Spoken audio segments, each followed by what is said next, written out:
This is Toledo Symphony Lab, a behind-the-scenes look at the world of classical music from WGTE Public Media and your Toledo Symphony. I'm Brad Cresswell. Joining me in the studio today are the Toledo Symphony's president and CEO, Zach Vassar, also principal second violin and artistic administrator, Merwin Sue, the TSO's marketing director, Felicia Canny, and a special guest, that is our orchestra manager, Keith McWaters. Welcome, Keith. Thank you. It's special to be here. Yeah. Well, you've been on the podcast before, as I remember. And I came back anyway. Thanks for inviting me. Indeed. You came back. You were invited back and you came back. So that's a win-win situation. I remember when Keith was here before, I got great feedback that he has a wonderful radio voice. Oh, yeah. He really does. Yeah. Wow. Yeah. Well, we're hoping to hear more of it today. Actually. Happy to deliver. The point of departure for our discussion, our entire program today, is a concert that's happening on Saturday evening. It's 8 o'clock p.m. at the Peristyle. This is Michael Cavanaugh and the music of Billy Joel. Now, you can find more information at the Symphony's website. That's ToledoSymphony.com. Also, call up that box office, 419-246-8000. I actually remembered the phone number. We're very today. so proud of you. You're going to be very proud of me. Now, the only thing that we don't have here is Michael Cavanaugh, of course. So I did talk to him a couple of days ago, and so I figure what we'll do today is take snippets of my interview with Michael and kind of work it into the podcast. We can listen to it. We can comment on it. If you want me to pause and you have something really important you want to say, I mean, Michael's not going to hear you, but we will all hear what you have to say. I'll pause it, right? And a little bit later, we're all going to take a little Billy Joel quiz together, so that'll be fun. First of all, Michael Cavanaugh, can somebody sort of give us a little rundown, an introduction to who Michael Cavanaugh is? And first, let me get a little background music for you. So Michael Cavanaugh was kind of the spiritual Billy Joel in the musical Movin Out. If you remember that show, he had a band up above the stage, which is basically recreating Billy Joel's music, and then there was live choreography with just an amazing troupe of dancers who were ballet trained. I think it was from the American Ballet Theater or something like that.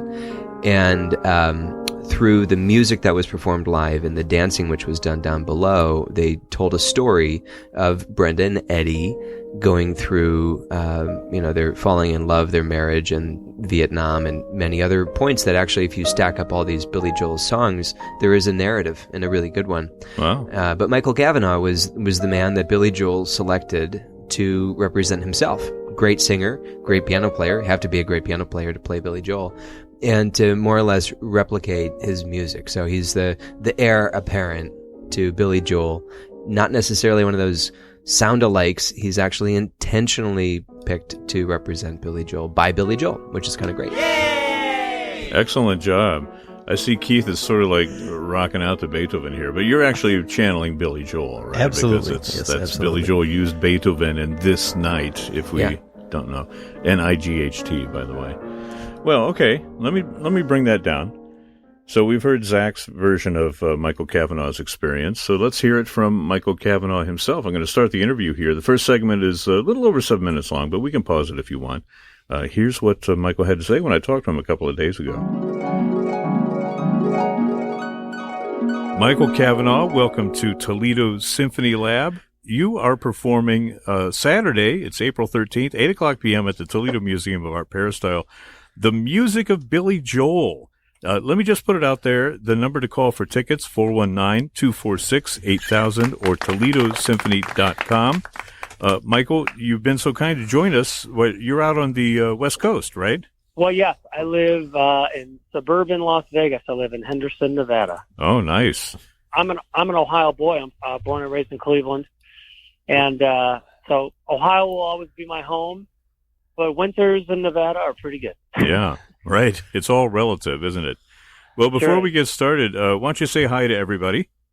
Well, hey, everyone. My name is Michael Cavanaugh, and I'm excited to be coming to Toledo, performing my favorite music in the world, the music of my musical hero and my friend Billy Joel, and we're just going to have a blast. Yeah.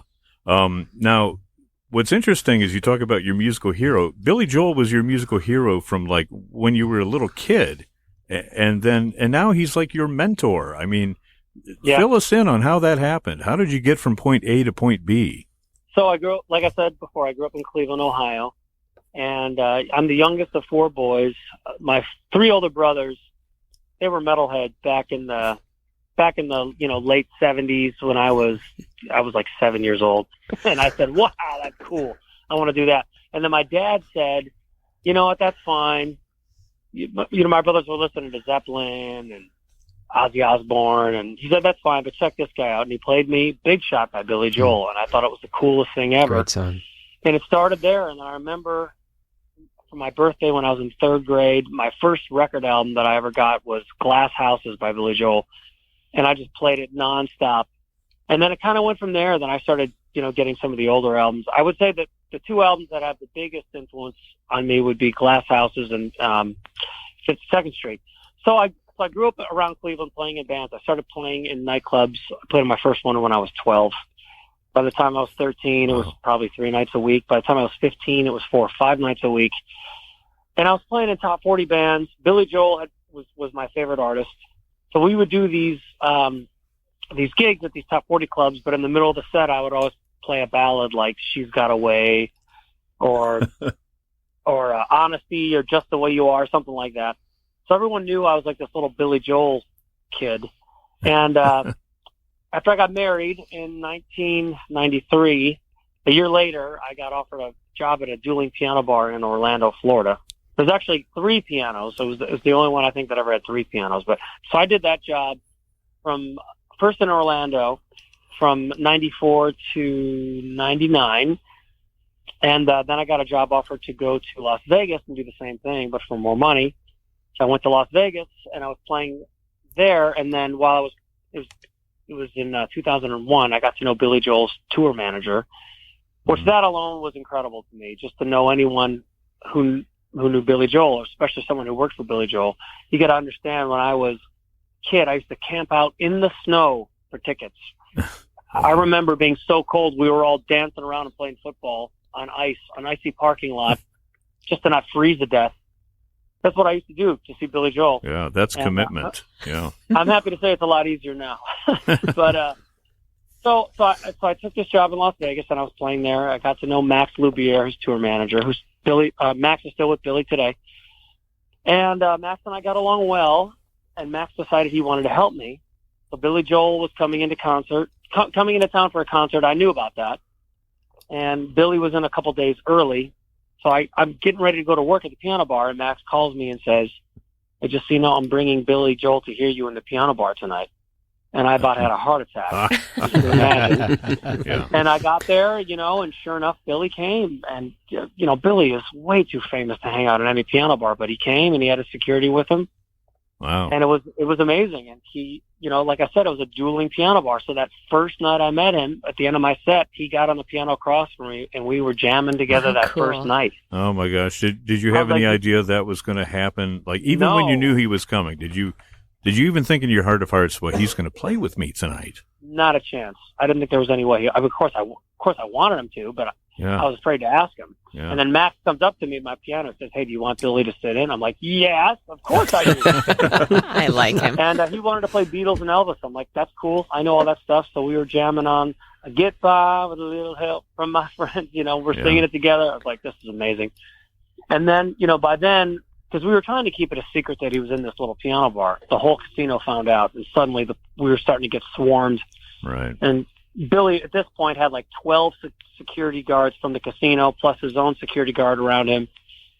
And he ran up to me, gave me a hug. He said, "Great to meet you, kid. I got to go." And I never knew. I was like, "You can kill me now." And I wasn't sure I'd ever see him again. But you didn't get the chance to sing any Billy Joel for Billy Joel at that point, right? I did, actually. I was trying not to. I was trying not to because I don't want to sing it in front of him. So finally, the whole place this is before he came up and said, and the whole place is yelling for Piano Man. And I'm like, I can't do it. And so I look over to him, and his table's about 10 feet away from me. I look over to him, he's like, go ahead. Yeah. I have to sing Piano Man in front of Billy Joel. You know what? That's what cinched the deal, though, right there, probably, when he heard you sing one of his songs. Yeah, I mean, he liked me. He definitely did. I was singing a bunch of Elton John stuff. I think the first song I played when he came in was an Elton John song, "Saturday Night's All Right for Fighting." Yeah. And then he requested some Jerry Lee Lewis. So I played it for him, and I hammed it up. I was playing the thing with my feet and my butt, and he loved it. So he just, we got along great. And so a couple nights later at his concert, I was invited backstage, and I was invited to go to dinner with Billy after the show, and we were quickly kind of becoming friends. At this point, there were plans for the Broadway show, but I didn't know it yet. I didn't know until about 2 months later, because Billy wasn't all that involved at that point. He basically gave Twyla Tharp and the producers permission to work on something, and then he would tell them if he liked it. But when they said, we need a piano man for this show, we need someone to do the job that Billy would do, Billy thought that I would be a good guy to do it. So Billy's like, yeah, Cavanaugh's great. That'd be great. So I still had to win over the producers and Twyla Tharp, but when you go in with Billy's thumbs up, that's a pretty good place to start. Okay. Cool story. That's the first segment of my interview with Michael Cavanaugh. Keith, I want to get your reaction first of all, because you're like the Billy.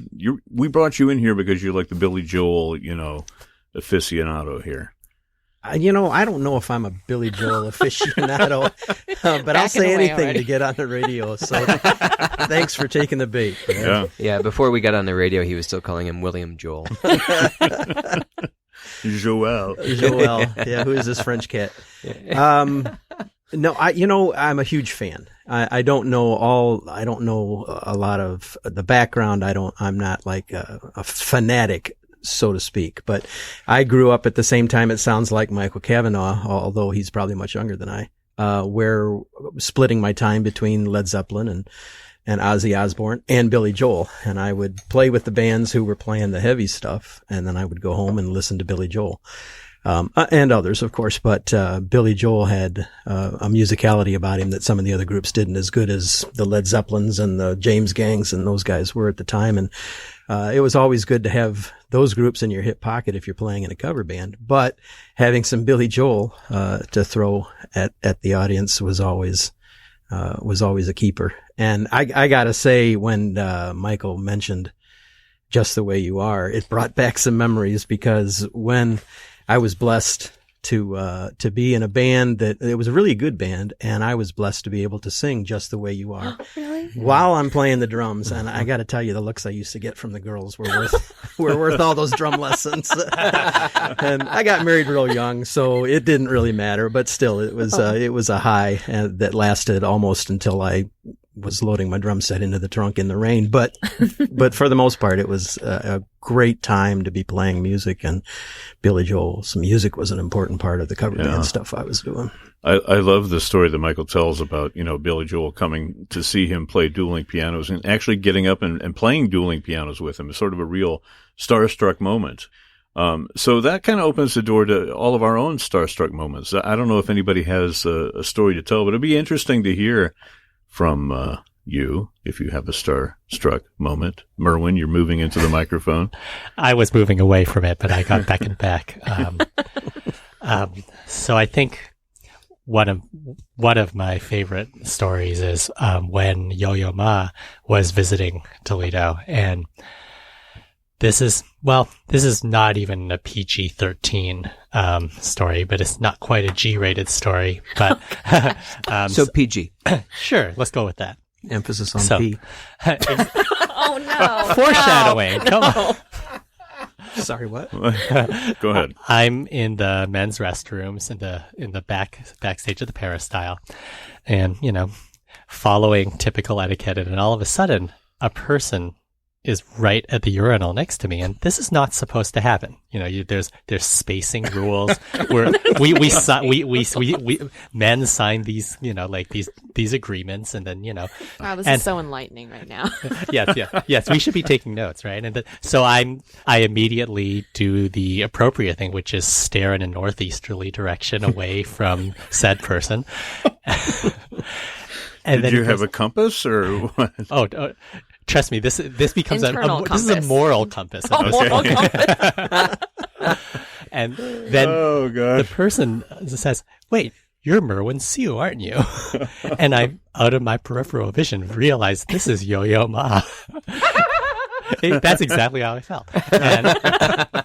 And then he starts talking about the program, and he goes, I was told you were responsible for this program, and I've been doing gala concerts for so many years, and I've never had the chance to play Rococo Variations and the Schumann Concerto in the same concert, and the pairings that are with this.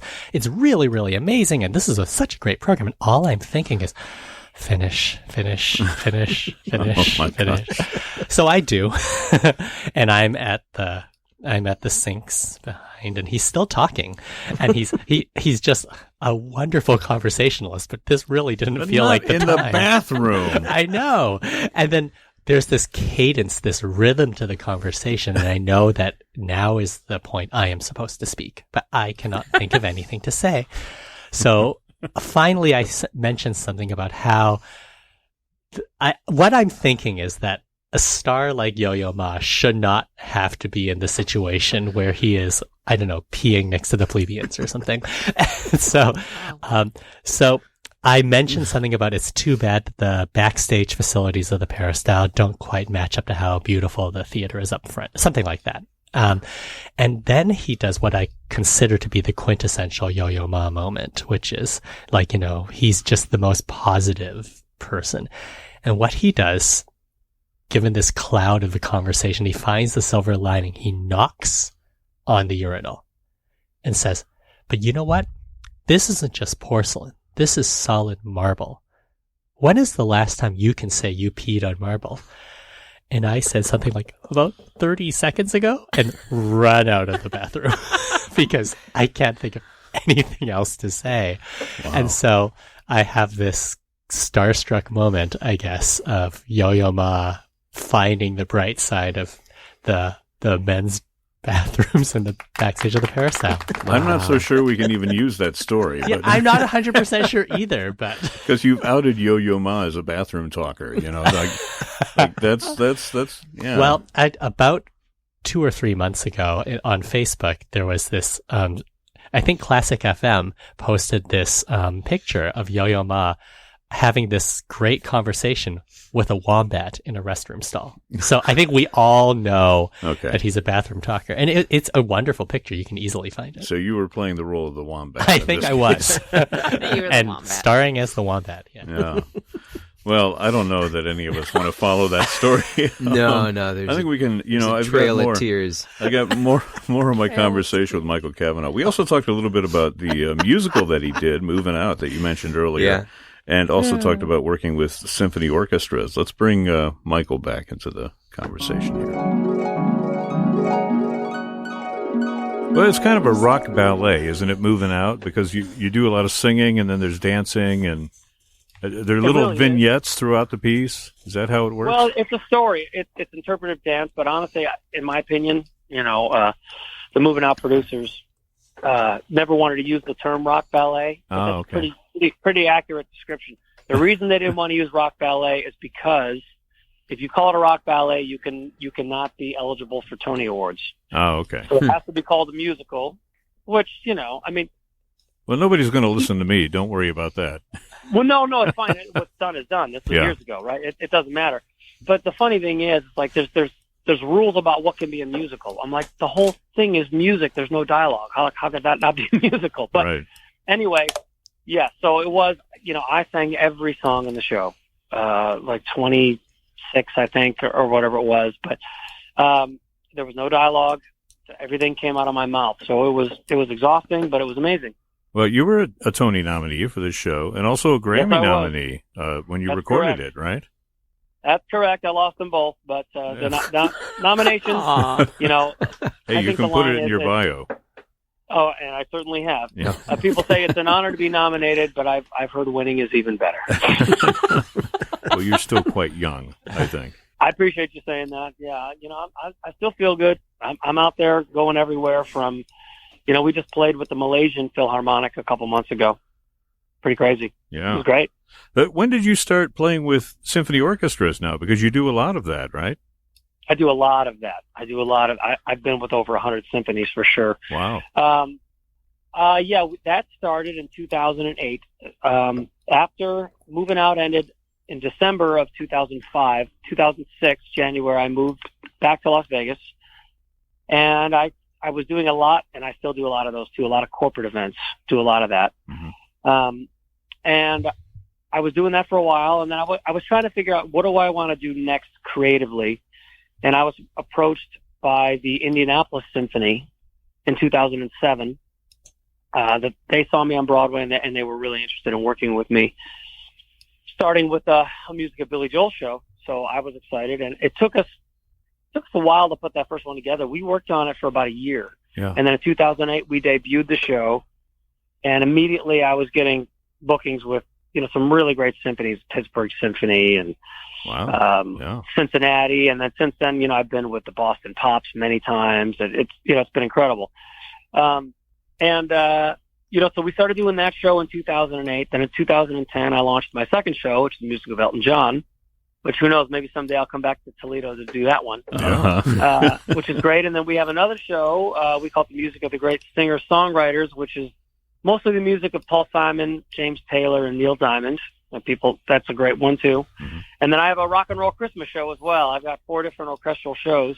I think you've got your season for next year. The Billy Joel show is the one I'm most known for because I did it on Broadway. I've done that one with, like I said, the Boston Pops. I've done it with the National Symphony at Kennedy Center in D.C. I've done that one all over the place. It's amazing to do these shows with these incredible orchestras behind us. It's just so much fun.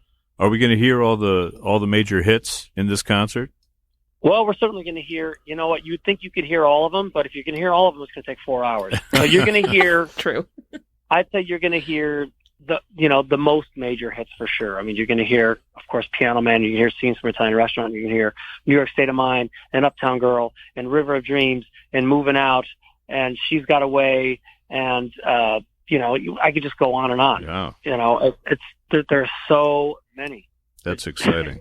I'm hoping they're going to let people dance in the Peristyle at this concert out in the aisles. I hope so. Yeah. Yeah. I mean, I can't remember if the last one was San Antonio or if the last one was Buffalo, but I think it was Buffalo. They were all dancing in the aisles. It was great. Yeah. Because sometimes when people stand up in their seats, sometimes people get a little angry about that. and our show is pretty high energy, and I really like to be connected with the audience. I think it's my old piano bar roots. Yeah. I really like to connect. I don't care if there's 3,000 of them. I want it to feel like we're all hanging out together. Hey, well, when we air this podcast, we're going to have the CEO of the symphony with us, so we'll get his official permission for people to get up and dance in the aisles. So, what say you, Zach? He has it. It's okay? It's okay. Yeah. So you'll be dancing, right? Yeah. I will be. I mean, I don't know what the fire marshal will have to say about it, but, if people want to get up and dance. Think about the beautiful Peristyle. You have these great columns in the perimeter. There's plenty of room to dance up there behind the columns. And, if anybody's brave enough to dance in their seat, it's a beautiful place because every seat can be seen from every seat. So you'll have quite an audience. Yeah. I think we just tell the fire marshal that we didn't start the fire. Oh, that's a good one. Yeah, you win. You win. Okay. Yeah. We'll see you next week, everybody. Well, we have one more thing that we have to do before we finish out this podcast. You have something you want to say? I just want to jump in. Michael just mentioned the idea of Elton John, and of course, we're talking about Billy Joel today. I want to share a story. I was lucky enough to see Billy Joel and Elton John do a joint concert, talk about dueling pianos in Boston when I lived out there. And there was this hilarious moment where Billy, who always has to have a book of music and lyrics, even though he wrote all the lyrics, he gets very tongue-twisted sometimes. He doesn't know what's coming up next. And then Elton John, who's the same way, who always has a teleprompter. So one has a book, the other one has a TV screen. Billy Joel is singing Piano Man, and he gets the next stanza wrong, and they're trading back and forth. And so he starts singing 2 stanzas in front, flips it back over to Elton, who knows enough about the song to finish the incorrect stanza with the words that are appropriately incorrect for that stanza, and then begin the next one with the one that Billy Joel flipped over. And as soon as this happens, you see this hilarious look of admiration and oh crap go over Billy Joel's face. Yeah, this Brit who has to play along with him knows his music better than he does. Yeah. But both of those are great showmen. Great story. Yeah. So before we move on, I would love to ask you guys if there's a Billy Joel song that is your go-to when you think about Billy Joel. And Felicia, you're smiling so widely, so I want to start with you. Oh, no. I think Keith should go first. I need to buy myself some time. Oh, it's not fair. You know, of all the tunes that we used to do in the cover band with Billy Joel, and there were quite a few of them, my favorite was a tune. I'm not even sure if Billy Joel wrote it. I just know that it was Billy Joel that sang it and got my attention. It was called The Entertainer, and it was not the Scott Joplin Entertainer. But if I can remember one of the verses, if I could just take a second and say the verse for you, it was pretty cool. It was, I am the entertainer, the idol of my age. I make all kinds of money when I go on the stage. You've seen me in the papers. I've been in the magazines. But if I go cold, I won't get sold. I get put in the back in the discount rack like another can of beans. To me, that was like a mantra. I'm like, yeah, man, you gotta stay current. But see, when I hear that, and like, not if I don't know the song, and then I think, what kind of music would go with that? And it's kind of like circus music. I am the entertainer. You know, you're very close. Not far off. Yeah, you're very close. But you know, he also wrote classical music. Like, there's a fascination with Billy Joel and classical music. He stopped writing in the 90s so that he could focus on writing actual classical music. And I think there's one CD of piano music that he wrote. And it's good. It's like little shorts like Schumann or Schubert might have written. Yeah. But it's on a great album. I think it has a title, Fantasies and Delusions. Opus 1 to 10. Nice. But Felicia, you're up. So you know how this is like a very, I guess, a stereotypical story.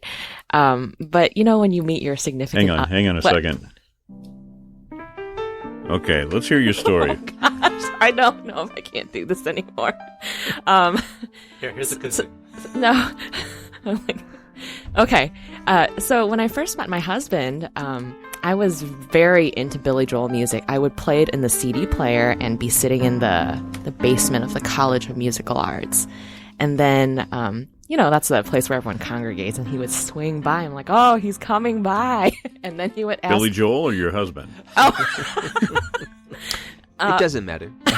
Same difference. No, I'm kidding. So my husband, my future... I'm kidding. What? This story. Okay. So he would walk by, and then he would, you know, plop all his stuff down and ask me, oh, what are you listening to? And then I had to play it really cool. Yeah. And say, oh, you know, I'm really into Billy Joel.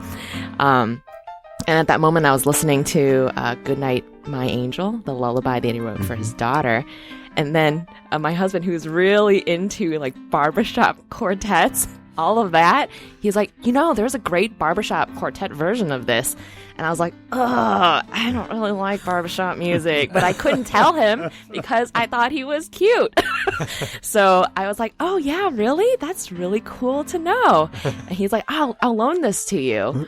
And then I had the CD for, I don't know, months. You still have it, right? Oh, it's probably somewhere. Yeah. Have you listened to it? It's fine. It's fine. It's okay. We need to get a whole preference. Barbershop Billy Joel album out there, right? Barbershop arrangements. Please don't. Of Billy Joel hits. Yeah. I think we need to move on from the Billy Joel story. Unless you have more to tell, Felicia. Yeah. No. Okay. Well, I'm taking a pass. Merwin, you left the room when they mentioned it, so. I'm totally taking a pass. You're taking a pass as well. Well, let's move on with more Michael Cavanaugh, because this is a fun... Wait a second. Don't... I do have a Billy Joel. Oh, okay. Well, let's hear it. So I mentioned Eddie loved classical music, and so when it sounds so much better talking over this piano music. Yeah. I could say nothing sensible, and it would come out good with this piano music. Yeah, which is usually how it works. That's one of my secrets right there. So he has great ties to New York, and A New York State of Mind is one of his great songs. Yeah. But right after 9/11. He appeared on a duet CD with Tony Bennett. Oh, wow. And they did New York State of Mind. And he made Tony Bennett into the great balladeer, and Tony made him into a great jazz man in that song. And as different as their voices are, if you think about Tony Bennett's voice and Billy Joel's voice, they sing together and you actually have a little bit of trouble telling who's who. Huh. It's just one of these great marriages of music. They ended up winning a Grammy for that song. But coming right out of 9/11, it was a good anthem to be in a New York state of mind and not to be kind of swimming in the sadness that we had all carried with us. Yeah. Oh, that's great. Yeah. So I'm going to segue now into our quiz for the day. And actually, we'll keep the music going because I think it's nice background for our quiz. This is a Billy Joel quiz. It's only 4 questions.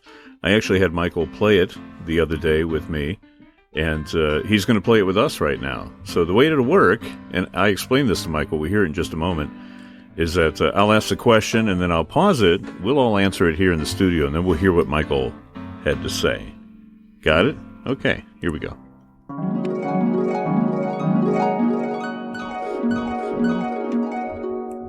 The answer is B, boxing. Oops. Spoiler alert. Got that one. Here we go. Michael Cavanaugh is bringing the music of Billy Joel to the Peristyle. It's Saturday. It's April 13th, 8 o'clock p.m. ToledoSymphony.com, 419-246-8000. Michael, you got a couple of minutes? Can I send you through our little Billy Joel quiz? What do you think? Sure. I hope I pass. This is a 4-question quiz. I'm going to open it up to everybody. So what I'll do is I'll ask you the questions, and then I'll pause your voice and let everybody else answer, and then we'll see what you say. This is so unfair. Okay. Yeah. So here we go. First question. What sport did Billy Joel excel at when he was a teenager? Is it A, wrestling? Is it B, boxing? Or is it C, football? Okay. Let's hear our answer. That's a tough one. He does not strike me as a football player. Yeah. Keith, do you know this? Did you know this from the get-go? He's a pugilist. A pugilist. Oh, that's what the I know what Q-tips, that right? is. It's like what? What did you say? Yeah, right? Is that what the Is like what? the Q-tips? No, Q-tips? pugilist is a boxer. Pugilist Oh, is really? a boxer, yeah. Oh, God, But they do please. need Q-tips because of their bloody No, noses. no. Like That's what like you're thinking American of? Gladiators, right? What? Isn't that right? Oh, Kind of. I know what you're talking Oh, about. with the Okay. no, it's not at all like that. I dislike all of you sometimes. Okay, let's hear what Michael had to say. The answer is B, boxing. Boxing. That's right. He won a few amateur fights in the Golden Gloves, and in one of his last bouts, he actually got his nose broken. So he needed Yeah. a Q-tip. That is true. So yeah. Okay, second is question. true. Next question. So far, you're 1 for 1. Yeah. Second question is, at what age did Billy Joel graduate from high school? Was it 15? Was it 18? Or was it 43? C. Yeah, it's totally C, C. He 43. did not graduate 43. until an adult. Everybody Yeah. agree with Oh, that? really? Yeah, I did not know that. Yeah. Let's hear what Michael had to say. Well, that answer would definitely be 43. That's right. Yeah, he left Hicksville High without ever having completed his work. But in 1992, he turned in some missing essays, and he got his high school diploma at the age of 43. In the third To question, the same teacher. 2 for 2 for Right. so far. I see where this is going. I think you're pretty well immersed in the Billy Joel mythology here. Wow. History, I should say. So in 1970, Billy Joel was part of a heavy metal duo which released an album showing Billy standing in a cave surrounded by chunks of raw meat. What was the band's name? Was it Attila? Was it Charlemagne? Or was it Caligula? Okay, Sounds guys. like something Lady Gaga would pose in today. So. Attila, Charlemagne, or Caligula? His original duo. Has What do you no What do you idea. say, Felicia? Oh, Nothing. nothing. I go Oh, for no. Charlemagne. Charlemagne, Merwin, I'll take Caligula then. Caligula. For some reason, Caligula. You going sticks with in my Caligula? Okay, let's see what Michael has to say. Attila. Attila. That's right. He was dressed up as Attila in that cover. If folks, so nobody That's an got it. amazing Google, cover. except for Michael. No, go to Google and look up, Attila and Billy Joel, and you'll be delighted at what comes back. I'm on Okay, it. number 4. Which legendary group first inspired Billy Joel to play in a rock band? Was it the Rolling Stones? Was it the Beatles? Or was it the Beach Boys? Okay, let's hear it, guys. Who was it? Beatles.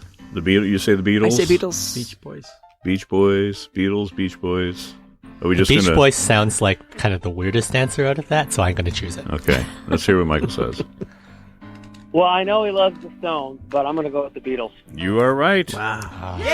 4 for 4. Michael Cavanaugh, you are a Billy Joel rock star. You know your stuff. I'm a big There was no fan. keyboard I'm a in the big Beatles. fan. I will tell you that when he wrote You May Be Right, he was pretty much trying to write a Rolling Stones song. And if you think about it, I mean, you could totally picture Mick Jagger. Friday night, I crashed your pod. I mean, it sounds like Mick Jagger. It does, actually. But, yeah, Beatles are, I mean, that's where it all began for him. Okay. Well, that was fun. Michael also told me that a lot of his family, like there's going to be a huge clan of Cavanaughs coming out from Cleveland to see the concert. Oh, wow. The Cleveland clan, Cavanaugh, I can't even say it out loud. Cleveland Cavanaugh clan. There you Yeah, exactly. They'll be joining him for the concert. The concert is, if you don't know, it's happening Saturday, April 13th, 8 o'clock p.m. at the Toledo Museum of Art, Peristyle.